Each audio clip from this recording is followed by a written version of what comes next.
ensimmäisiä viitteitä siitä, että työntekijät alkavat myymään ja markkinoimaan osaamistaan ja ovat valmiita siitä myös maksamaan. Ja olen itse miettinyt tässä, että onko tämä trendi, joka tulevaisuudessa tämän median ja digitalisoitumisen myötä tulee kasvamaan ja kehittymään niin, että se onkin työntekijä, joka kertoo siitä omasta osaamisestaan, eikä työnantaja, joka maksaa rekrytointi-ilmoittelusta. Kyllä varmasti jatkossakin työnantaja haluaa henkilökohtaisesti tai median välityksellä tavata sen kandidaatin. Haastatteluvälineet voivat olla videohaastatteluja, ei välttämättä aina fyysisiä, mutta kandidaattiin halutaan tutustua.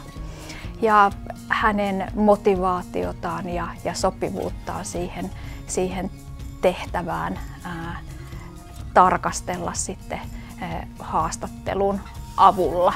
Silloin kun henkilö on motivoitunut sen työtehtävän sisällöstä, niin hän saa aikaan myöskin parhaita tuloksia. Uskon, että nämä asiat tulee säilymään tulevaisuudessakin. Meillä täällä globaalisti ei ole keskitettyä rekrytointiorganisaatiota, ja tämä tarkoittaa sitä, että riippuen vähän aina ajankohdasta, niin sillä HR:n työlistalla voi olla hyvin paljon erilaisia asioita ja on tarkkaan mietittävää, että mihin aikansa käyttää. Ja tästä syystä toisinaan rekrytoinnin yhteistyökumppani voi tuoda apua tähän päivittäiseen arkeen. Toisaalta sitten taas voi olla myös niin, että tietyillä alueilla, tietyillä markkinoilla voi olla tilanne, jolloin potentiaaliset kandidaatit eivät ole liikekannalla ja heidät täytyy löytää ja houkutella prosessiin. Ja tämä on myöskin yksi syy, miksi rekrytoinnissa käytämme ulkopuolisia yhteistyökumppaneita.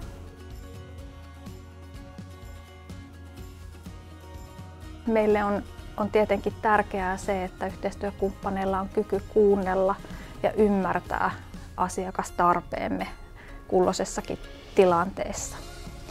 Ja sen lisäksi, että asiakas ymmärtää, minkälainen tarve on, niin he pystyvät myöskin toimittamaan halutulla laadulla kandidaatteja meille riittävän nopeasti ja järkevään hintaan.